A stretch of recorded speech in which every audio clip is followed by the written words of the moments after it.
السلام علیکم ورحمۃ اللہ وبرکاتہ۔ پروگرام مدینہ ثانی اور نظام حکومت کے ساتھ آپ کا میزبان ڈاکٹر عمر ریاض عباسی آپ کی خدمت میں حاضر ہے۔ ناظرین، اس وقت موسم ہے بارشوں کا، سیلاب کا، آفتوں کا، مصائب کا، ابتلا کا، آزمائش کا، کرب کا، تکلیف کا۔ خیبر سے لے کے کراچی تک پورا پاکستان تقریباً اس کربناک، اندوہناک صورتحال سے دوچار ہے۔ لوگوں کے مال مویشی بھی بہہ گئے ہیں، گھروندے مٹی کے دیہات میں جن کے تھے وہ بھی بہہ گئے۔ ایک طرف انفراسٹرکچر کی بات کریں، لوگوں کے بہنے کی بات کریں، بنیادی سہولیات کی بات کریں، ڈیم نہ ہونے کی بات کریں، ہم کہاں پہ کھڑے ہیں؟ 77 سال سے آج پھر وہی پرانا خبرنامہ سننے کو مل رہا ہے۔ مل بیٹھنا ہوگا، کرنا چاہیے سے ہوگا سے ہوا ہے کب آئے گا؟ یہ خبرنامہ میرے خیال میں 77 سال کی جنریشن نے وہی گھیسے پیٹے الفاظ سنتے جا رہے ہیں۔ نظام کی غلاظت تعفن زدہ لاش بن کر اس وقت پورے پنجاب میں جو نقشہ پیش کر رہی ہے وہ حکمرانوں کے لیے نشان عبرت ہے۔ میں کچھ آیات اور احادیث آج جھنجھوڑنے کے لیے پیش کروں گا، کیونکہ ہمارا نہ کسی پولیٹیکل پارٹی سے تعلق ہے، ہمارا تعلق ڈیوائن کمانڈمنٹ سے ہے، رسول اللہ صلی اللہ علیہ وسلم کی احادیث سے ہے، وہ کیا لائے عمل دیتے ہیں۔ یہ جناب میرے پاس سورہ فجر ہے، اس کی ورس نمبر 6 کے اندر موجودہ حکمران غور سے سنیں، بیٹھے ہیں تو اپنے دل پہ ہاتھ رکھ کے بتائیں۔ اللہ رب العزت نے فرمایا الم تر کیف فعل ربک بعاد، کیا آپ نے نہیں دیکھا کہ آپ کے رب نے قوم عاد کے ساتھ کیا کیا؟ ارم ذات العماد، اور یہ کون تھے؟ بڑے ستونوں والے ارم کے ساتھ، التی لم یخلق مثلها فی البلاد، لم یخلق مثلها فی الارض، جن کی مانند کوئی قوم کسی جگہ اس سے پہلے پیدا ہی نہیں کی گئی تھی، اتنی مضبوط قوم تھی۔ لیکن وہ سمود الذین جابوا الصخر بالواد، وہ سمود جنہوں نے وادی میں بڑے بڑے پتھر تراشے تھے، اتنے سٹرونگ تھے، مضبوط۔ وہ فرعون ذی الاوتاد، وہ میخوں والا فرعون تھا۔ الذین طغوا فی البلاد، ان سب نے شہروں میں سر اٹھا رکھا تھا، لوگوں کا جینا حرام کر رکھا تھا۔ پھر کیا ہوا؟ فاکثروا فیہا الفساد، اور بہت فساد مچا رکھا تھا ان سب نے۔ فصب علیہم ربک صوت عذاب، اور پھر آپ کے رب نے ان پر عذاب کا کوڑا برسایا۔ ان ربک لبالمرصاد، اور یقیناً آپ کا رب بڑی طاق میں ہے۔ یہاں پہ سنن ترمذی کی ایک حدیث بیان کر کے آگے پروگرام کو بڑھاتے ہیں۔ آپ صلی اللہ علیہ وسلم نے فرمایا، سیدنا ابو ہریرہ اس کے راوی ہیں، فرمایا اذا کان امراءکم خیارکم واغنیاءکم سمحاکم وامورکم شورا بینکم فظہر الارض خیر لکم من بطنها، اذا کان امراءکم شر لکم واغنیاءکم بخلاءکم وامورکم الی نسائکم فبطن الارض خیر لکم من ظہرها۔ یہ فرمان مصطفیٰ ہے، جو کرسی پہ بیٹھا ہے غور سے سنے، یہ میں نہیں کہہ رہا، میرے مصطفیٰ کریم کا فرمان ہے، اور ڈنکے کی چوٹ پہ بیان کرتے رہیں گے۔ حضور نے فرمایا جب تمہارے حکمران تم میں سے بہترین افراد ہوں اور تمہارے اغنیاء سخی ہوں، تمہارے معاملات مشورے سے طے ہوتے ہوں، تو زمین کی پشت تمہارے لیے زمین کے اندر سے بہتر ہے، وہ سونا اگلے گی، رحمت ہوگی، برکت ہوگی۔ لیکن جب تمہارے امراء یعنی حکمران تم میں سے ذلیل، کمینے اور بدترین افراد ہوں، تمہارے اغنیاء بخیل ہو جائیں، تمہارے معاملات عورتوں کے ہاتھ میں ہوں، تو زمین کا اندر تمہارے لیے زمین کی پشت سے بہتر ہے۔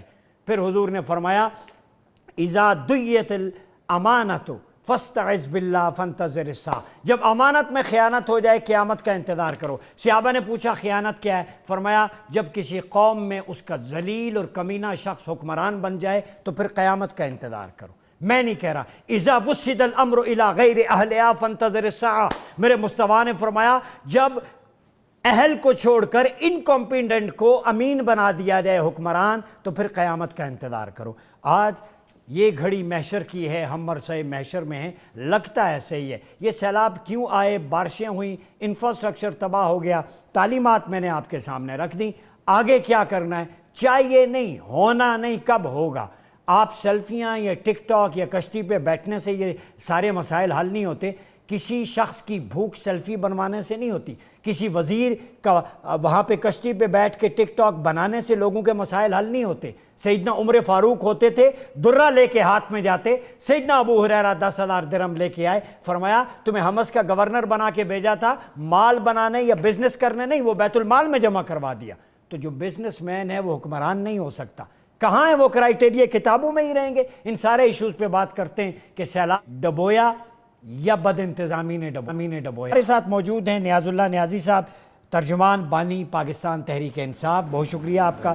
ہمیں جوائن کیا ہے سینئر سیاستدان دانیال عزیز صاحب نے۔ دانیال صاحب آپ کا بھی بہت شکریہ۔ اور ہمارے ساتھ موجود ہیں پاکستان پیپلز پارٹی کے رہنما ڈاکٹر رمیش کمار صاحب۔ ڈاکٹر صاحب آپ کا بھی بہت شکریہ۔ آغاز کرتا ہوں نیاز اللہ نیازی صاحب آپ سے، یہ بتائیں کہ ڈبویا گیا، ایک طرف کہتے ہیں نیچرل ڈیزاسٹر، میں ایک سمپل سی بات آپ کے سامنے ایک طالب علم کی حیثیت سے رکھتا ہوں۔ بارشیں پہلے بھی ہوتی تھیں، اب بھی ہیں، زمین ابزارب کرتی تھی پانی نیچرل روٹ سے، اب انکروچمنٹ ہے۔ اب جناب آپ کے ٹمبر مافیا نے جنگلات کاٹ دیے، جسے قرآن کہتا ہے والجبال اوتادا، وہ میخیں تھیں پہاڑوں کی، اب آپ کی چٹانیں کٹ کے ماربل فیکٹریاں بن گئیں، پانی کو رسنے کے لیے جگہ نہیں ملتی۔ تو یہ اللہ بھی کہتا ہے ظہر الفساد فی البر والبحر بما کسبت ایدی الناس، یہ بدعمالیاں جو زمین میں فساد ہے یہ تمہاری کرپشن کی وجہ سے، یہ قرآن سورہ روم میں کہہ رہا ہے۔ تو بتائیں اس کو ہم انڈیا کے کبھی کھاتے میں ڈالتے ہیں، کبھی زیادہ بارشوں کے کھاتے میں ہم کیا کر رہے ہیں؟ بسم اللہ الرحمن الرحیم۔ ابائی صاحب مجھے بہت اچھا لگا کہ یہی کرکس ہے ایک قوم کو سمجھنے کا۔ آپ نے سورۃ فجر سے شروع کیا اور اس نے ایڈریس کیا ہے سورۃ فجر میں ان حکمرانوں کو، قوم عاد، قوم سمود اور فرعون کو، جو گھاٹیوں میں بنا کے بیٹھے تھے، بڑی بڑی اپنے محل بنا کے بیٹھے تھے، اور قارون اور ان کے خزانے تھے، انہوں نے کہا شاید ہم ختم نہیں ہوں گے۔ تو وہ ایڈریس کیا، اور وہ سورت کو پڑھ کے جب اس کا ترجمہ اور آخر پہ جب ختم ہوتی ہے تو رونگٹے کھڑے ہو جاتے ہیں کہ یہ ہم انسان اور انسانوں کے ساتھ کیا ہو رہا ہے۔ میں اس کو تقریباً ڈیلی پڑھتا ہوں سورت فجر کو، اور اچھا آپ نے موضوع شروع کیا، اور اس طرح کے درد مند لوگ پاکستان میں ہوں گے، سسٹم کی باتیں کریں گے اور حق کی باتیں کریں گے تو آگے جائیں گے۔ میں چودھری دانیال صاحب کے ساتھ ایک پروگرام کیا ہے آج سے چند دن پہلے، میں کبھی بھی آج یہ نہیں کہوں گا کہ فلاں جگہ پہ یہ ہو گیا ہے، میں کوئی سیاست نہیں کروں گا۔ انہوں نے کوئی موقع نہیں جانے دیا دونوں پارٹیوں نے کہ کے پی کے میں جو ہوا، اس نے ہر ایک پانی کا جو بھی کچھ کوئی ڈوبا ہے انہوں نے اس کو نشانہ بنایا۔ میں نہیں بناؤں گا، میں اس وجہ سے نہیں بناؤں گا کہ ہمیں پنجاب میں سب سے زیادہ ووٹ ملے ہماری عوام میں، یہ مجھے پتہ ہے کہ ہم فارم 45 پہ جیتے ہیں پورے پاکستان میں، سندھ بھی ہمارا ہے، کے پی کے ہی میرا ہے، بلوچستان بھی میرا ہے اور پنجاب بھی میرا ہے۔ آج دیکھیں کہ 35 سال ایک حکومت، دونوں حکومتیں کر رہے ہیں، ہمیں تو 3 سال ملے، اب 35 سال حکومت میں آپ دیکھیں کہ میں، کیونکہ میری کوئی رشتہ داری ہے سیالکوٹ ناروال میں دیکھیں ناروال دیکھیں، سیالکوٹ دیکھیں، پسرور دیکھیں، شکرگڑھ دیکھیں، وزیر آباد دیکھیں، ظفروال دیکھیں، بڈانا دیکھیں، یہ وہ پوری اراضی ہے، اور پھر آگے جو آپ وہ بند توڑا ہے جو آپ کا منڈی بہاؤدین وہ علاقے تھے یہ، اور ناروال کا جہاں سے چودھری صاحب ایک کالر کا علاقہ ہے جہاں سب سے دنیا کا بہترین چاول پیدا ہوتا ہے۔ اب چودھری صاحب سے پوچھنا کہ پچھلے سال کتنا ایکسپورٹ کیا چاول، 400 ارب کا، اب آگے کیا نقصان ہونے، جو آپ نے کہا نا حشرات الارض آئیں گے اور آگے کس طرح سنبھالا جائے گا۔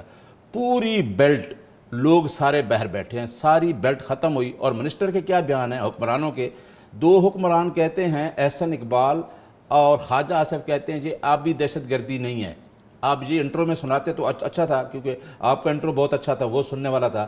اور کھیل داس اور کہتے ہیں، احسن اقبال کہتے ہیں کہ نہیں یہ آبی دہشت گردی تھی، اور چیف منسٹر کہتی ہے نہیں یہ پانی زیادہ آیا ہے اور وہ زیادہ، اور احسن اقبال نے اچھی بات کی کہ پورا ریلا چھوڑا گیا ہے، یعنی سنبھلنے نہیں دیا، کیونکہ انڈیا ہے اس طرح تو بدلہ ہم سے لینا ہے، اور وہ کرتارپورہ جو ہم نے بنایا تھا جس کے لیے گرانٹ ان کے پاس پڑی ہے ابھی تک انہوں نے لگائی نہیں، اس کی اکاؤنٹیبلٹی ہونی چاہیے، وہ ڈوب گیا ہے۔ اچھا وہ بھی ان کا ایک مقدس، ان کا مقدس مکان ہے سکھوں کا۔ اب میں یہ پوچھنا چاہتا ہوں، آپ نے ٹھیک کہا، میں کے پی کے کی بات کرتا ہوں، ٹمبر مافیا، لینڈ مافیا، دریاؤں پہ انکروچمنٹ، آپ کا ابھی اللہ نہ کرے یہ سپیل چلنا ہے 9 ستمبر تک، اور یہ مئی میں آ گیا تھا، 3 مہینے پہلے ان کو پتہ ہے، یہ تو جاپان چلے گیا نا، ان کو پتہ ہے۔ عباسی صاحب بورڈ پہ بیٹھ کے تصویر بنانے تھے، جب بڑے شوز پہن کے تصویر بنانے تھے، آپ نے ٹھیک کہا، یا کسی غریب کی بچی کو ویڈیو بنانے سے، کپڑے دینے سے مسئلہ حل نہیں ہوگا، الٹا اس کی تضحیک ہوتی ہے، اس خاندان کی تضحیک ہوتی ہے۔ آپ نے کراچی میں کیا کیا؟ کراچی 2 گھنٹے کی بارش نہیں سنبھال سکتا۔ میں اسی طرح میں آپ کی طرف آتا ہوں، ڈاکٹر رمیش کمار، کراچی کا ذکر ہوا، ڈاکٹر صاحب یہ بتائیں، کراچی میں میری تحقیق کے مطابق 30 سے 32 چھوٹے بڑے نالے ہیں وہ انکروچمنٹ ہو گئی ہیں, وہاں پہ کوئی فیکٹریاں بن گئی, کوئی مکان بن گئے, اب وہاں ڈرینیج کا سیوریج کا سسٹم ہی نہیں ہے. تو اس کے بارے میں آپ کا کیا خیال ہے؟ وہ بڑے چھوٹے نالے اگر ایکٹیو ہوتے تو شاید ابھی کراچی کی یہ سچویشن نہ ہوتی. کیا خیال ہے آپ کا؟ دیکھو, پہلی چیز تو یہ کہ پورے پاکستان کے اندر کوئی کنسٹرکشن کے حوالے سے کوئی ریگولرائزیشن نہیں ہے. آپ نے دیکھا کہ اسلام آباد جیسا سٹی جو ہے وہاں پہ بھی یہ چیزیں انکروچمنٹ, دیہاتوں میں جائیں شہروں میں جائیں, وہ تو ہے ہی ہے.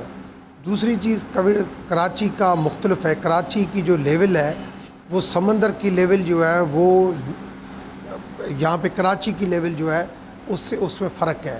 اگر آپ کا پانی جو ہے اس کی لیول اگر نیچے ہوگی اور سمندر کی لیول اوپر ہوگی تو پانی وہاں پہ ڈرینیج کیسے ہوگا.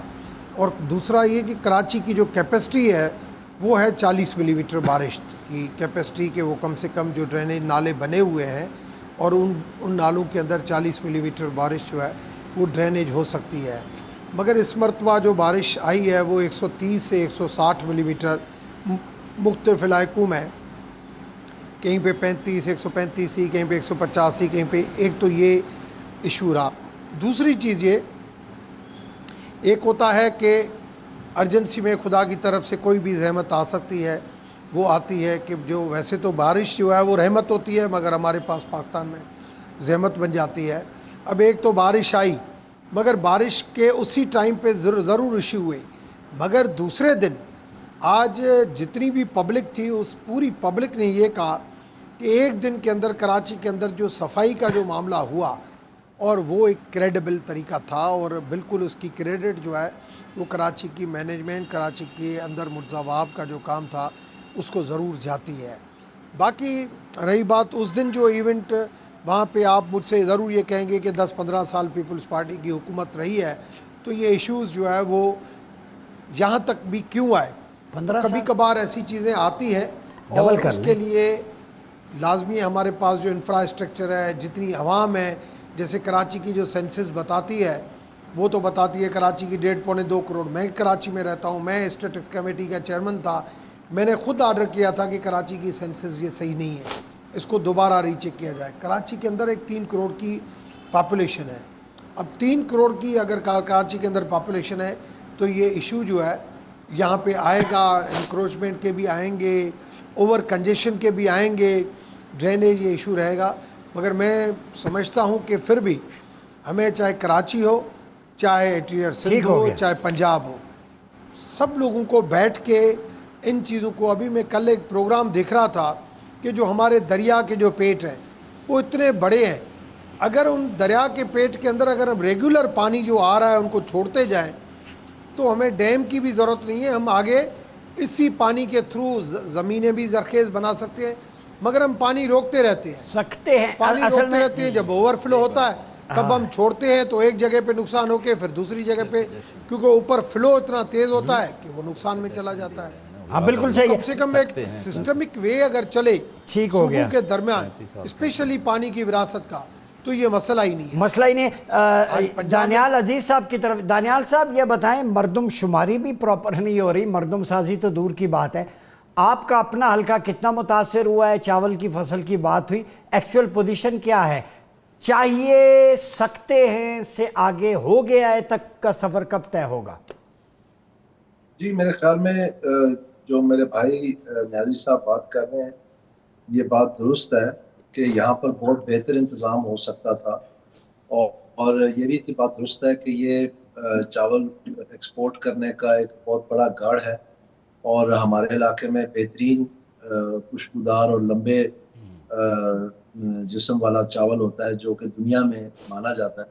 لیکن اس جو آفت آئی ہے اس کی جو سب سے بری بات ہوئی ہے وہ یہ ہے کہ جو ایک دیگ نالا جو ایک سب سے بڑا نالا ہے اس کے 10 دن پہلے, یعنی یہ پرسوں اگر فلڈ آیا تو آپ سمجھ لیں اس سے آج سے 13 دن پہلے یہ ایک پل تھا جو کنیکٹ کرتا ہے ظفروال کو اور سیالکوٹ ڈسٹرکٹ کو, وہ اتنی تیز پانی آیا کہ وہ پل بہہ گیا. اور آپ امیجن کر سکتے ہیں کہ بہت سارے فلڈز آئے لیکن وہ پل اسی طرح ثابت رہا.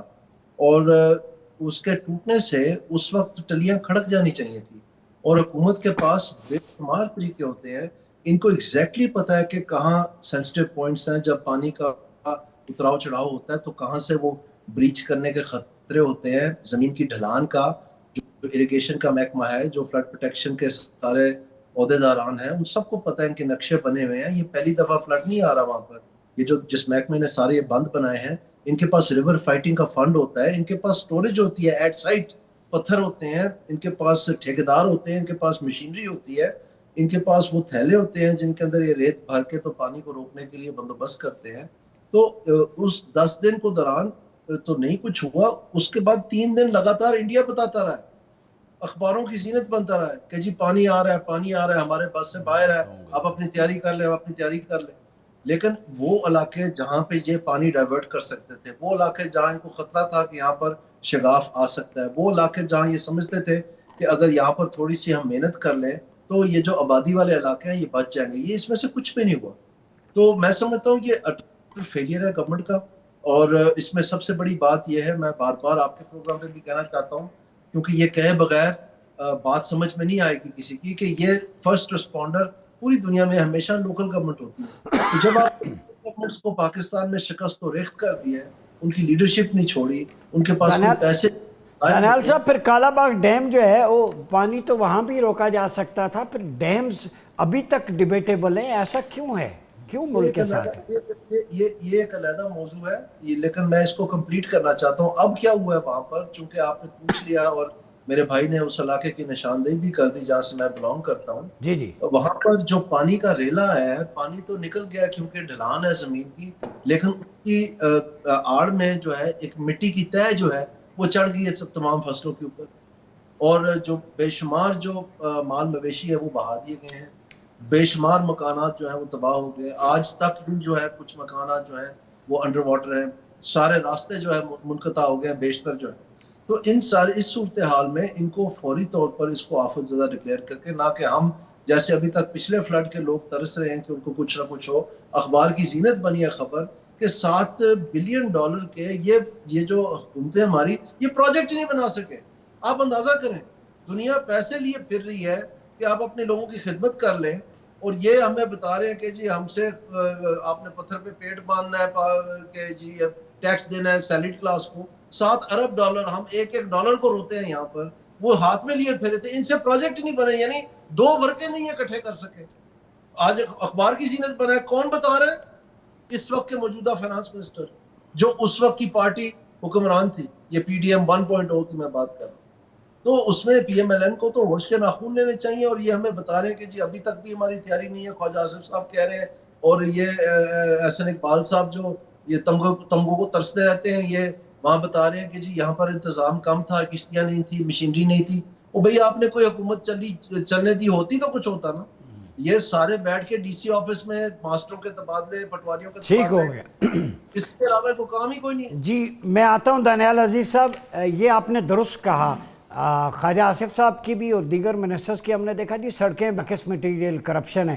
وہ بھائی جان 30 سال سے پنجاب میں یہ آپ لوگ ہی بیٹھے ہوئے نا، آپ کے ہاتھوں میں زمام اقتدار تھی، کس نے ٹھیک کرنا تھا؟ اب آپ کہہ رہے ہیں کرپشن ہو رہی ہے، تو یہی تو ہم کہہ رہے ہیں، نظام کی غلاظت ابھر کے سامنے آ رہی ہے۔ گفتگو کا سلسلہ جاری ہے، یہاں وقت ہوا چاہتا ہے ایک چھوٹے سے بریک کا، ملتے ہیں بریک کے بعد۔ ویلکم بیک ناظرین، پروگرام میں ایک دفعہ پھر آپ کا خیر مقدم ہے۔ بارشیں تو ہو رہی ہیں، وہ قدرت کی طرف سے رحمت بن کے آتی ہے فصلوں کو اگانے کے لیے، زرخیز بنانے کے لیے۔ ہماری اپنی جو ایک مجرمانہ غفلت ہے اس کا ہم کسی اور کے کھاتے میں ڈال دیتے ہیں۔ یہ بتائیں نیاز اللہ نیاز صاحب، کالا باغ ڈیم عرصے سے اس کو ایتھنک ڈویژن کی طرف کر کے تو وہ تو پاکستان کے لیے انڈیا نے کتنے ڈیم بنا لیے، ہر جگہ پہ ڈیم ہے، واٹر ریزروائر ہمارے لیے ضروری ہیں، اور یہ میرے خیال میں دہشت گردی سے بڑا چیلنج نہیں ہے؟ بہت بڑا چیلنج ہے۔ دیکھیں اس پہ قوم کو اکٹھا ہونا چاہیے۔ Kala Bagh dam already dam تیار ہے، اور اب دیکھ ہاں یعنی مراد ہے کہ اس کی جو لوکیشن ہے وہ تو ڈیم ہی ہے، وہ ڈیم ہی ہے۔ تو آپ کبھی مراد اس مسئلے کو پولیٹیسائز کیا جاتا ہے۔ اب دیکھیں جانی نقصان، مالی نقصان، پانی ہر چیز بہا کے لے گیا، وہ پانی بھی ضائع ہو گیا، لوگ بھی مر گئے، آپ کے جانور بھی ضائع ہو گئے، آپ کی فصلیں بھی، آئندہ بھی یہ جو زمینیں اس سے سیلاب سے تباہ ہوئی ہیں، اس کے بعد ان زمینوں کو کیا پوزیشن ہوگی؟ تو آپ کہیں پانی بھی جمع نہیں کر رہے تھے، ایک چیز ہوتی ہے آپ اس کو پولیٹیسائز کر دیتے ہیں۔ تو کالا باغ ڈیم یا اور ڈیم بھی پاکستان کی ضرورت ہے، پانی کا ضیاع ہے۔ اب دیکھیں جس طرح دانیال صاحب نے کہا نا کہ انہوں نے کہہ دیا ہے نا کہ گورنمنٹ میں ہمارے بندے بیٹھے کرنا چاہیے، یہی ایشوز ہیں، ہمیں اپنے پاس بیٹھ کے اپنا گورنمنٹ کا کوئی بندہ ہے اس کو بھی ہمیں ڈیفینڈ نہیں کرنا چاہیے اگر کوئی کام نہیں کر رہا۔ یہ جو علاقے ہیں نا سیالکوٹ کے، جہاں اوپر جموں میں بارش ہو جائے نا، میں کیونکہ بہت جاتا ہوں ادھر، تو آپ وہ چونڈا، ظفروال، یہ سارے بڑھانا جتنے علاقے ادھر پانی آ جاتا ہے بارش کا بھی اس طرح فلو آتا ہے۔ اب بھائی آپ جائیں بہر، اچھا یہ جو روڈ ہے ابھی ان کی جو تباہی ہے نا، جو وزیر آباد سیالکوٹ کنیکٹ کرتا ہے، جو نارووال سے کنیکٹ کرتے ہیں، جو اندر چونڈا کے روڈ ہیں، ظفروال کے روڈ ہیں، بڈیانہ کے، وہ سارے تباہ ہو جائیں گے۔ اور پورے فلڈ نے، میں کل کوئی دوستوں سے وہاں فون پہ بات کرتا کہ میں آنا چاہ رہا ہوں، تو انہوں نے کہا جی پورے روڈ اکھڑ کے، اور ہمیشہ ہر سال بنتا ہے۔ اب یہ کیا، جب پتہ ہے کہ ایک سال اس طرح ٹوٹا ہے اور یہ فلو اس طرح آتا ہے، تو آپ اس کو بنائیں اس طریقے سے کہ اس کو تھوڑی سی بھرائی، اس زمین کو اٹھا کے بنائیں، جس طرح کچھ نہ کچھ تو فائدہ ہونا چاہیے کہ آپ اس چیزوں کو سامنے رکھیں۔ اگلی بات یہ ہے، آپ جائیں سکاٹ لینڈ، آپ جائیں یو کے، سمندر چاروں طرف سے گھیرا ہوا ہے، لیکن 15 کلومیٹر کی جھیلز ہیں۔ نیدرلینڈ کا کس طرح انہوں نے قابو پایا، نیدرلینڈ کا ماڈل دیکھیں۔ بالکل، آپ نے آج بھی یہ بات ہو رہی تھی کہ لاہور 1.5 کروڑ کی آبادی ہے اور پانی کا لیول جو وہ نیچے جا رہا ہے، واسا والے کہتے ہیں نیچے پانی بھی نہیں ملتا، پانی بھی، ایک طرف سے دریا ہے، ایک طرف پانی نہیں ہے، شہر میں آبادی جو بڑھ رہی ہے۔ تو آپ نے کون سی جھیلز بنائی ہیں؟ 35 سال سے رامیش صاحب بھی میرے ساتھ رہے ہیں، ہم اکٹھے رہے ہیں، کہ 35 سال سے بھئی آپ لوگ کیا کر رہے ہیں، کیوں ڈر رہے ہو؟ اس کو ہائی لائٹ کرو چیزوں کو، اور پھر آپ لوکل گورنمنٹ ہے، آپ الیکشن نہیں ہونے دیتے، اسلام آباد جیسے جہاں آپ بیٹھے ہیں جہاں الیکشن نہیں ہونے دیتے۔ اگر یہی چیزیں لوکل باڈیز کے پاس ہوتی تو وہ کرتے، لوکل باڈی سسپینڈ ہے۔ اچھا یہ آپ نے جو مثال دی نیدرلینڈ کی یا یو کے کی، وہاں کونسل ذمہ دار ہے، ہر کونسل کا، میں آپ کونسل کے اندر روڈ اتنا سا بھی ٹوٹا ہوگا نا تو کونسل کا ممبر ذمہ دار ہے۔ یہ بات کرتے ہوئے ذرا مجھے بھی تھوڑا عجیب لگ رہا ہے، عجیب اس لیے کہ دکھ ہو رہا ہے۔ یہی سسٹم ٹھیک کر رہا ہے، ویسٹ پورا عمر لاز پہ چل رہا ہے، جی، سیدنا عمر فاروق کی ریفارمز پہ، وہی ماڈل، اور ایک ہم ہیں جو اس سے محروم ہیں کتابوں کی حد تک۔ میں وہی تو کہتا ہوں کہ انہوں نے وہ عمر لا اٹھایا، اور آپ دیکھیں ناروے اور ایسے ملکوں میں وہ پڑھایا جا رہا ہے۔ یہی فلاحی ریاست ہے نا، ریفارمز ہے، پبلک ویلفیئر ہے ساری، فلاحی ریاست۔ یہاں اگر خلافت کی بات کریں تو لوگ گھبرانا شروع کر دیتے ہیں۔ اسمبلی میں بیٹھے ہیں لیجسلیشن کرنے کی بجائے، جو آ کے سارا دن یہ پولیٹیسائز کرتے چیزوں کو۔ اچھا یہ جو گلوبل وارمنگ ہے، جو ویدر کلائمیٹ چینجز ہے، اچھا کلاؤڈ برسٹ جو ہوتا ہے نا، وہ تو وہ NDA میں کہتے ہیں سیکنڈ بھی نہیں لگاتا۔ آپ نے دیکھا ہے کہ پورے آپ نے جو سورہ پڑھی ہے نا قرآن کے، پورے پہاڑ نیچے آ رہے تھے، ٹھیک ہے، لوگ پورا گاؤں جو ہے 2-3 گاؤں وہ نیچے دب گئے ہیں۔ وہ ایک آگے آ کی نسلیں دیکھیں گے کدھر کوئی لوگ رہتا، پشنوئی کی بات ہے، آپ کی پیر بابا کی بات ہے، اور گلگت میں، غزر میں، جہاں تھے اس طرح ہوا ہے۔ تو یہ چیزیں آپ کو حالات چینجنے کے ساتھ آپ کو اس کے اوپر لیجسلیشن، اچھا یہ بتائیں اکاؤنٹیبلٹی۔ جی ڈاکٹر رمیش کمار صاحب، کہ آپ کیا سمجھتے ہیں کہ اس وقت ایک نیشنل ڈائیلاگ یا نیشنل کنسنسس کیا جائے، چونکہ یہ بہت بڑا چیلنج ہے ہمارے لیے، جس طرح انوائرمنٹل چینجز ہیں، گلوبل وارمنگ ہے۔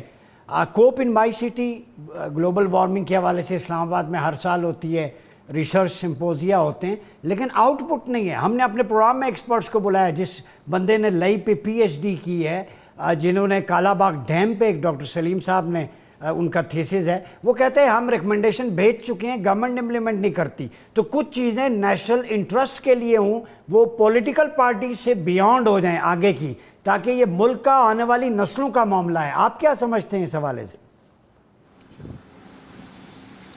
دیکھیں، پہلی چیز تو یہ کہ مجھے خود 25-26 سال اس پارلیمنٹ کا حصہ بنتے ہوئے ہو گیا ہے۔ میں ہمیشہ بات کرتا ہوں right person for right job, then you can expect the right decision at right time. اتفاقاً سے میں ہر گورنمنٹ کا حصہ رہا ہوں، مگر آج تک میں نے کبھی بھی یہ پالیسی نہیں دیکھی۔ آج نیازی صاحب جس بات کے کر رہے ہیں، جب میں PTI میں تھا، جب عمران خان صاحب مجھے دعوت دینے آئے تھے کہ بھئی آپ میرے ساتھ جوائن کرو، میرے گھر پہ آئے تھے تب بھی مجھے کہا تھا، میں نے کہا سر رائٹ پرسن فار، تو انہوں نے کہا بالکل right person for right job ہوگا، اور انہوں نے بھی سب لوگوں نے سمجھا کہ چینج ہوگی، کہ یہ پولیٹیکلی جو چل رہا ہے سسٹم پیپلز پارٹی کا اور PMLN کا، اور اب ہم چینج لے کے آئیں گے، مگر there will be no change.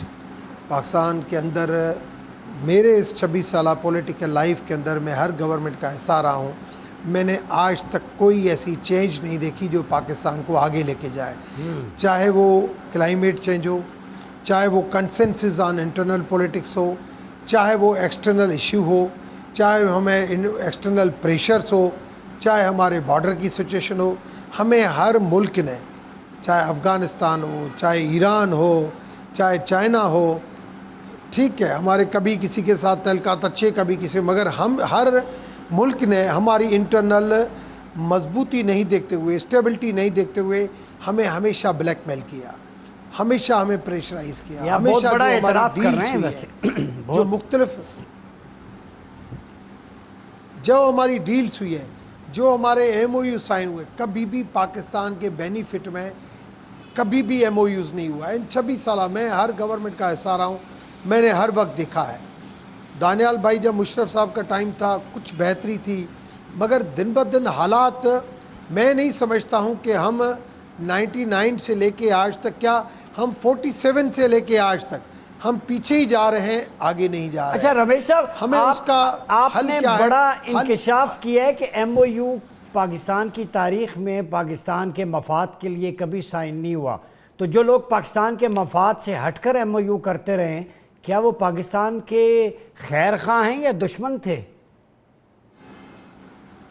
نہیں، آ جائیں اس چیز کے اوپر، آپ کی جب انٹرنل مضبوطی ہوگی، آپ کے پاس لوگ آئیں گے، آپ کو یہ ٹرین کا ٹریک بنانا ہے، اگر آپ بٹ دیں گے، آپ کے پاس ماحول سازگار ہوگا، آپ کے پاس 8 لوگ آتے ہیں، تو آپ کے پاس ایک پرائرٹی ہوگی کہ اس کے اندر میں سیٹ کروں، مگر جب آپ کا جیب خالی ہوگا، آپ کسی کو پکڑ کے لے کے آئیں گے کہ یار مہربانی کرو یہ ہمیں ٹریک بنا کے دو، ہم آپ کے ساتھ MOU سائن کرتے ہیں، اپر اینڈ کس کا ہوگا، ہمارا ہوگا یا اس کا ہوگا؟ ہر بندہ بزنس میں ہے، ہر ملک اپنی فارن پالیسی میں، اپنی بزنس کے اندر ہر چیز میں اپنے انٹرسٹ دیکھتا ہے، پھر آگے بڑھتا ہے، مگر ہم اپنے انٹرسٹ سے زیادہ ہم یہ دیکھتے ہیں کہ ہم اپنی پاپولیرٹی دیکھتے ہیں کہ آج اس ملک کے اندر گئے، یہ ہمارے MOUs، آپ مجھے صرف لسٹ نکالیں، ہر پرائم منسٹر، ہر وزیر جب بھی جاتا ہے تو 20 MOU سائن کر کے آتا ہے، مگر آپ اس کو دیکھیں، ایون کلائمیٹ چینج کا MOU کب سائن ہوا تھا، آپ اس کو دیکھیں کہ کتنے MOUs جو ہے وہ پائے تکمیل تک پہنچے ہیں، امپلیمنٹ کتنے ہوئے ہیں، کیوں نہیں امپلیمنٹ ہوتے ہیں؟ جب وہ فائلیں آگے چلتی ہیں۔ ٹھیک ہے، میں آتا ہوں آپ کی طرف، دانیال عزیز صاحب کی طرف یہی پوائنٹ لے کے جاتے ہیں تو آنکھیں کھلتی ہیں، جی بالکل، بغیر ورکنگ کے ہم چلتی ہیں۔ جی دانیال عزیز صاحب یہ بتائیں، بڑی خطرناک صورتحال ہے اس وقت بھی، آپ کیا سمجھتے ہیں اس وقت جو سیلاب تو آیا ہے، اب جو ہونا تھا وہ ہو گیا ہے، اس کے بعد کے کرنے کے فوری کام کیا ہیں؟ قوم تو ہر وقت اکٹھی ہو کے ساتھ ہی دیتی ہے، گورنمنٹ اپیل کرتی ہے، حکومت ریاست کیا کر سکتی ہے اس وقت؟ ابھی تو میٹ آفس ہمیں بتا رہا ہے کہ شاید ستمبر کی 9 یا 10 تاریخ تک یہ بارشیں جو ہیں اس کا سلسلہ جاری رہنا ہے، اس کا مطلب ہے خطرہ ابھی تک ٹلا نہیں ہے، اور ابھی بھی وقت ہے کہ یہ فی الفور انتظامات کریں کہ اگر خدا نخواستہ اس طرح کا کوئی صورتحال دوبارہ سے بنتی ہے تو ان کے پاس، جیسے میں نے آپ کو ساری ڈیٹیل بتائی ہے، جی ان کے پاس محکمانہ صلاحیت اور مالی وسائل موجود ہیں اور یہ کر سکتے ہیں، تو وہاں جہاں یہ سمجھتے ہیں کہ پریشر پوائنٹس ہیں، ان کو جا کے ابھی یہ وقت ہے کہ یہ اگلے 2-4 دنوں میں اس کو درستگی کی طرف لے کے جائیں، اور اپنے مقامی جو پلانز ہیں ان کو فعال بنائیں، اور جو ان کو دیگر ریسکیو ورک کے لیے جو مختلف قسم کی آلات چاہیے، چاہے وہ کشتیاں ہوں، چاہے وہ لائف جیکٹس ہوں، چاہے وہ فوڈ پیکٹس ہو، چاہے وہ پانی ہو، اس کو سٹور کرنا چاہیے ان کو، تاکہ یہ ارلی وارننگ اور ارلی پریپیئرڈنس جو ہے، یہی سارا کمال ہوتا ہے ڈیزاسٹر ریلیف کا، جو جہاں جلدی سے پہنچ جائے وہاں پر بچت ہو جاتی ہے، اور جو پانی آ رہا ہے اس کو اگر یہ گائیڈ کر کے ان نالوں میں آگے دھکیل دیں، اس کو باہر نہ آنے دیں، تو وہ فصلیں بھی بچ جائیں گی، جو آبادی کے علاقے وہ بھی بچ جائیں گی۔ تو یہ وقت ہے ان کا دن رات سونے کا نہیں، اور ٹی وی کے سامنے آ کے اور یہ مختلف فوٹو شوٹ کرنے کا نہیں کہ ہم نے جو یہ جال سازی کے تحت کسی کو بچا لیا, کچھ کر لیا اور اپنے 2 نمبر ٹانگ لیے. یہ ٹائم ہے کہ یہ باقاعدہ ایک انسٹیٹیوشنل رسپانس دیں اور چیزوں کو سنبھالیں, فوج کے ساتھ کوآرڈینیٹ کریں, یہاں پر کوئی دفتر بنائیں جہاں پر یہ ساری چیزیں منٹ کی ان کو رپورٹ مل رہی ہو, آفیسر تعینات کریں تاکہ بچت ہو, نہ کہ بعد میں ہم روتے رہیں کہ جی دیکھیں یہ اتنے لوگ مر گئے, اتنا نقصان ہو گیا. اور جن لوگوں کا نقصان ہوا ہے اس کے لیے ابھی سے فی الفور جو ہے مختلف انشورنس کمپنیز کے ساتھ مل کے, اپنے مختلف اداروں کے ساتھ مل کے جو ڈیزاسٹر ریلیف کے ہیں ان کے لیے بندوبست کیا جائے کہ جہاں جہاں ان کی جو نقصانات ہوئے ہیں اس کے لیے ان کو معاوضہ دیا جائے, اور جو ان کی فصلیں خراب ہوئی ہیں اس کو بحال کرنے کے لیے اگر کوئی صورتحال بنتی ہے تو وہ سامنے درپیش لائے, اور اگر نہیں ہے تو پھر ان کو اس کا بھی کوئی نہ کوئی بندوبست کر کے دیں تاکہ دوبارہ سے ہو جائے. یہ وقت ہے کرنے کا, نہ کہ اب ہم بیٹھ کے روتے رہیں کہ جناب وہ اگر یہ ہوتا اگر وہ ہوتا. اس کو سارے ابھی تک جو سارے راستے منقطع ہیں وہ بحال کریں جا کے. بالکل ایگزیکٹلی. اور یہ بات آپ نے ٹھیک کہی. اس وقت جو ناظرین ہم دیکھتے ہیں فیلڈ میں, ایک تو 1122 کو ہمارا سلام ہے, ایمرجیف میں ان کی بڑی کاوشیں, پولیس, لا انفورسمنٹ ایجنسیز, فوج, جب بھی زلزلہ ہو, سیلاب ہو, یہ فوج کے جوان, سپاہی, آپ کے ہمارے بھائی بیٹے ہیں, ہماری فیملیز سے ہیں, یہ ریسکیو آپریشن میں جاتے ہیں. لیکن ہمارا ایک سوال ہے کہ جب ہر کام کے لیے آپ نے فوجی جوان کو طلب کرنا ہے تو پھر یہ ادارے, یہ باقی ایڈمنسٹریشن, سول انتظامیہ, حکومتیں کیا کرتی رہتی؟ یہ کھاتے ہیں چھاتی پہ گولی بھی فوجی کھائے گا, ریسکیو بھی وہ کرے گا. 1122 اگر آپ کے پاس نہ ہوتی تو دیکھیں کیا ہوتا. تو کچھ بلیسنگز ہیں, پازیٹیوز ہیں, لیکن جیسے دانیال صاحب نے کہا انسٹیٹیوشنلائز کرنا چاہیے. وقت ہوا چاہتا ہے ایک چھوٹے سے بریک کا, ملتے ہیں بریک کے بعد.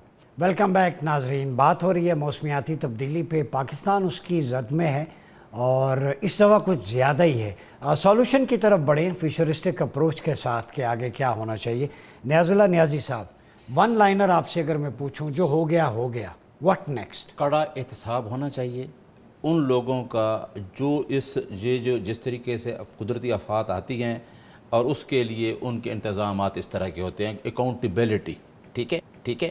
اور یہ جو مشروم قسم کی سوسائٹیز, آپ کی جنگلات کو کاٹنا, آپ کی جنگلات کاٹ کے سوسائٹیز بنانا. آپ دیکھیں نا, یہ سامنے آپ کے مری کے جنگلات کاٹ کے کون سی سوسائٹی بن رہی ہے جو فارسٹ کی لینڈ ہے, تو ریلوے کی لینڈ ہے, جہاں بھی ہو کڑا حساب ہونا چاہیے. ابھی کہا نا دانیال صاحب نے, ایک ہی نالے کا نام لیا نا, نالا ڈیگ, تو وہ سالوں سال سے چڑھ رہا ہے. کیا کوئی تدبیر, کچھ ہوا؟ کچھ بھی نہیں ہوتا. وہ ٹھیک کہہ رہے ہیں کہ کچھ یہ اس طرح کی چیزیں نہیں ہوتی. ہاں ایک بات کرتا ہوں, رمیش صاحب نے کہا, ہمارے ساتھ رہے ہیں, عمران خان کے پاس بہت اچھے ریفارمز پیکیج تھی. ٹھیک ہے, ہماری 3 سال کی حکومت تھی. آپ کرونا جیسا ایک ایشو لے لیں کہ کرونا میں آپ نے سمارٹ لاک ڈاؤن کر کے ملک کو چلایا ہے, جہاں دنیا نے اپریشیٹ کیا ہے کہ کاروبار رک گئے تھے. صحت کارڈ کی پالیسی ٹھیک ہے, غلطیاں ہوتی ہیں, لیکن وہ ریفارمز کر رہے تھے. ہمارے پاس ایک بہت بڑا پیکیج تھا. ایون دین ہم نے کورٹس کے اندر بھی یہ دیکھا تھا کہ جو کورٹس میں 3 مہینے کی چھٹیاں ہوتی ہیں وہ بھی نہ ہوں. لیکن آپ کو پتہ ہے کون روکتا ہے؟ رکاوٹیں آتی ہیں. لہٰذا آپ نے ٹھیک کہا کہ یہ صرف پاکستان آرمی کا نہیں ہے ذمہ داری, آپ کے سول جو ادارے ہیں یونائٹ ہو کے اس کو بھی, اور اکاؤنٹیبلٹی نمبر 1. یہ ڈاکٹر رمیش کمار صاحب, ون لائنر, کراچی کی بات کریں, پورے پاکستان کی, آپ ایک ایسی کمیونٹی سے ہیں, آپ کی بڑی کنٹریبیوشنز ہیں, ڈائیورس کلچر ہے ہمارے یہاں. آپ کیا سجیسٹ کریں گے کہ کیسے آگے بڑھیں گے؟ اکاؤنٹیبلٹی کی نیاز صاحب نے بات کی, آپ کے ذہن میں کیا آئیڈیا ہے؟ دیکھیں, آپ نے آج پروگرام کی شروعات کی حدیث کے ساتھ. میں سمجھتا ہوں پاک قرآن شریف ہو یا بھگوت گیتا ہو, یہ ہمیں راستہ دکھاتے ہیں. یہ ہمارے لیے قسم اٹھانے کے لیے نہیں ہے, یہ ہمارے لیے زندگی گزارنے کے لیے ہیں. اور اس کے اندر پہلی بات آتی ہے کہ نفرتیں ختم کریں, دشمنیاں ختم کریں, دشمنوں کو دوست بنائیں, کنسنسس پیدا کریں, اور اس خدا کی جو مخلوق ہے اس کی خدمت کریں. مگر ہم 5 وقت نماز بھی پڑھتے ہیں, ہم حافظ قرآن بھی بنتے ہیں, ہم بھگوت گیتا بھی پڑھتے ہیں, ہم بائبل بھی پڑھتے ہیں, ہم چرچز میں پڑھتے ہیں, مگر جب بھی ہم بات کرتے ہیں تب مندر سے نکلتے ہیں, مسجد سے نکلتے ہیں, آ کے وہی ہماری زبان, وہی ہماری نیت, وہی شروع ہو جاتی ہے. میں سمجھتا ہوں کہ پہلے تو مالک کو خوش کرنے کے لیے ان ہمارے مذہبی کتاب جو جس کا فرض بنتا ہے, چاہے پاک قرآن شریف ہو, چاہے بائبل ہو, چاہے گیتا ہو, چاہے گرو گرنتھ صاحب ہو, پہلے تو اس کو پڑھیں، مگر اس کو پڑھیں دماغ کے ساتھ اور اس کے اوپر عمل کریں. اور عمل ہمیں مخلوق کی اس خدمت سمجھتا ہے، خدمت سمجھاتا ہے. جب ہم ان کی خدمت کریں گے تو خدا کی آٹومیٹک ہمارے اوپر مالک کی بلیسنگ ہوگی. مالک کی جب ہمارے پاس بلیسنگ ہوگی تو کوئی ہماری طرف میلی آنکھ بھی نہیں دیکھ سکے گا. اور ہم کنسنسس کے ساتھ اس دھرتی کی، جو دھرتی ہمارے مذہب میں، ہمارے دھرم میں ماں کا درجہ رکھتی ہے، آج اگر اس دھرتی کے اوپر پانی بہ رہا ہے، لاشیں بہ رہی ہیں، گھر ٹوٹ رہے ہیں، بے گھر لوگ ہو رہے ہیں، جانور بے دخل ہو رہے ہیں، تو سمجھیں کہ یہ ایک بہت کچھ ہو رہا ہے. میں سمجھتا ہوں آج بھی وقت گیا نہیں ہے. غرور چھوڑیں. تکبر، عمران خان کو کس نے جو ہے نا اس جگہ پہ پہنچایا؟ نہیں تو خان کے اوپر کوئی اور تو کچھ نہیں تھا. تکبر سب کو چھوڑنا چاہیے، مگر ماضی کی چیزوں سے دوسروں کے بولتے ہیں کسی کی ڈیڈ باڈی جا رہی ہو، لاش جا رہا ہو، تو یہ آپ سوچیں کہ خدا ہمیں بھی آپ کے پاس کبھی اس طریقے سے جانا ہے، یار کم سے کم میں تو اب خدا سے ڈروں اور مجھے کوئی نیک کام کروں، میں کسی بندے کو دکھ نہیں دوں. مگر ہم صبح اٹھ کے 80 سال کے بھی بن جائیں، مگر ہمیں اپنا پیسہ پہلے چاہیے، اپنا اولاد پہلے چاہیے، اس کی عیاشی پہلے چاہیے، دوسروں کے سکھ کو ہم نہیں سوچیں. اس طریقے سے ٹھیک ہے. ملک بھی نہیں چل سکتا، گھر بھی نہیں چل سکتا، اس طریقے سے خدا کی خوشنودی بھی آپ حاصل نہیں کر سکتے. اچھا، یہ میں تو یہ سمجھتا ہوں، میں نے 26 سالہ پولیٹیکل لائف میں ابھی اپنی زندگی پوری ایک آرفنیج کو دے رہا ہوں کہ اپنے یتیم بچوں کو اڈاپٹ کروں، اسپیشل چلڈرین کو اڈاپٹ کروں، ان کے ساتھ اپنی زندگی گزاروں اور کم سے کم خدا کو خوش کروں. بالکل کہ صحیح ہے ہے. مالک، میں نے بہت کوشش کی ہے کہ انسان دوست بن کے رہوں، انسان دشمن بن کے نہ رہوں. اس دھرتی کے اوپر چٹکی کو بھی میری طرف سے تکلیف نہیں ہو، مگر پھر بھی انسان خطا کا گھر ہے. دیکھیں میں پھر بالکل بھی صحیح ہے. چاہتا ہوں کہ اگر ماضی کے میرے کوئی گناہ ہے تو ان سے دھل جائے. دھل جائیں. دانیال عزیز صاحب، انسان دوستی، وہی بات آ جاتی ہے، عوام دوستی، قوم دوستی. ہندو کمیونٹی سے ڈاکٹر رمیش کمار باتیں وہ کر رہے ہیں وہی اسلام میں بھی ہیں، وہ کامن چیزیں ہیں ساری. Humanity comes first. پبلک ہو، قوم ہو، لوگوں کا درد جاگنا چاہیے. کب جاگے گا حکمرانوں کو لوگوں کا درد؟ جی میں سمجھتا ہوں کہ یہ صرف اپنے فیملیز پالنا چھوڑ دیں اور پوری دنیا میں اور پاکستان کے آئین میں اور پاکستان میں بھی انہی جماعتوں نے اعتراف کیا ہے، 2/3 اکثریت سے نہیں، مکمل یونانیمس ووٹنگ سے 18ویں ترمیم پاس ہوئی تھی، جس میں 140A جو پہلی مرتبہ پاکستان کے آئین میں ایسی شک آئی ہے جو کہ مقامی حکومتوں کو تحفظ دیتی ہے. تو یہ ہیومینٹی کے لیے جو طرز حکمرانی ہے اس کو بھی تبدیل کریں تاکہ یہ ایک ہیومینٹی کی پرورش بھی کر سکے اور اس کی خدمت بھی کر سکے، اور وہ ہے لوکل گورنمنٹ. اور ایک فعال اور اچھی لوکل گورنمنٹ بنائیں. جو ملک آپ دیکھ رہے ہیں جنہوں نے معاشی ترقی کیا، جنہوں نے بے روزگاری کے اوپر قابو ڈالا، جنہوں نے اپنی اکانومی ایک بلندی پہ لے کے گئے ہیں، چاہے وہ چائنا ہو، چاہے وہ جاپان ہو، چاہے وہ کوریا ہو، چاہے وہ ویتنام جیسے ہوں، ایون امریکہ، فعال اور معتبر لوکل گورنمنٹ کے بغیر یہ کام نہیں ہو سکتا. تو یہ ہماری انتظامیہ کو بھی اور ان کے ذریعے سے ہماری سیاسی جماعتوں کو، کیونکہ یہ سیاسی جماعتیں تو بنیادی طور پہ انتظامیہ کی بنائی ہوئی ہیں، تو اس چیز کا آئین کی پاسداری کر کے ایک ایسا مقامی حکومتوں کا نظام بنائیں جو ان سارے معاملات، چاہے وہ تعاون ہو، چاہے وہ فلڈ ہو، چاہے وہ آندھی ہو، چاہے وہ کسی قسم کا یہ کلاؤڈ برسٹ ہو یا گراف ہو، یہ ساری چیزوں کے لیے پوری دنیا میں جو ایک پائیدار طریقہ کار طے ہو گیا ہے، یہ سب مانتے ہیں اس بات کو، وہ یہ ہے کہ مقامی حکومتیں بہتر ان چیزوں کو مینج کر سکتی ہیں. تو یہ کیوں نہیں بناتے؟ ان کو کیا مرض ہے، کیا ان کو تکلیف ہے؟ تھوڑی سی اگر یہ اپنی سستی شہرت ہر چیز پہ تصویر لگانے سے گریز کریں اور ان کو بھی اپنا کام کرنے دیں، تو اس میں کیوں بہت شکریہ دانیال عزیز صاحب، ڈاکٹر رمیش صاحب، نیاز اللہ نیاز صاحب. ہمارا وقت ناظرین، لوکل گورنمنٹس پہ زیادہ ایمفیسس ہے، یہ ایشوز وہی ڈیل کر سکتی ہے. خلافہ علی منہاج النبوہ میں صدیق اکبر کے دور میں یہ لوکل ایڈمنسٹریشن کا سسٹم تھا. رول ماڈل آپ کی ذات ہے کہ جب دینے کی بات آئے پبلک سے شروع کریں. جیسے جب آپ کی سیلری کی بات آئی کتنی ہوگی، فرمایا مدینے کے مزدور کے برابر. اگر گزارا نہ ہوا فرمایا میں اس مزدور کی سیلری بڑھا دوں گا. جب احتساب کی باری آئے ذات سے شروع کرتے ہیں. سیدنا عمر فاروق کے بیٹے عاصم بن عمر، وہ ایک گھڑی کسی نے یمن کے حاکم نے دی، فرمایا یہ توشہ خانے میں جائے گی، میں اس وقت امیر المومنین ہوں، بحیثیت امیر المومنین تم میرے بیٹے ہو لہذا میں عہدے پہ نہ ہوتا تمہیں جائز تھی، لیکن ابھی یہ پبلک پراپرٹی بن چکی ہے۔ جب رولز آف گورننس کی بات کریں جو لوکل باڈیز کی پارٹیسپینٹ نے بات کی، تو سیدنا علی کرم اللہ وجہ الکریم کا مالک اشتر کے نام وہ خط جو رولز آف گورننس کو سیٹ کرتا ہے، جس میں بزنس مین وہ حکومت میں نہیں آ سکتا، اور جو بلانگنگز ہیں وہ پہلے درج کی جاتی، جب کوئی حکومت کے عہدے سے چھوڑ کے آتا تو ان کو ٹائی اپ کر کے دیکھتے، اگر زائد ہوتی تو بیت المال میں جمع ہوتی۔ یہ لوکل گورنمنٹ، یہ احتساب، عرفا، نوجبہ، نقیب، یہ آپ صلی اللہ علیہ وسلم کے دور سے آن ورڈ ہیں۔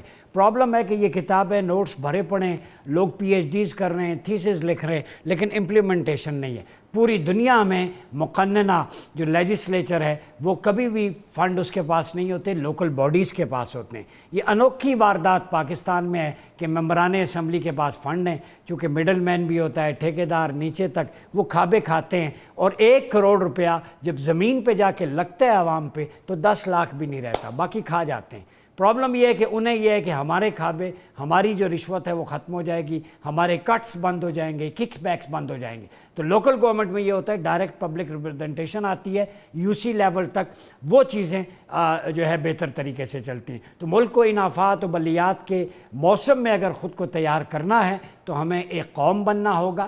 ہیومینٹی کمز فرسٹ، خیر الناس من ینفع الناس۔ نبی پاک صلی اللہ علیہ وسلم کی اس حدیث پہ ختم کرتا ہوں کہ تم میں سے بہترین انسان وہ ہے جو انسانوں کے حق میں بہتر ہے، صرف مسلمانوں کے حق میں نہیں۔ اپنا بہت خیال رکھیے گا۔ اپنے میزبان ڈاکٹر عمر ایاز عباسی کو اجازت دیجیے۔ اللہ حافظ۔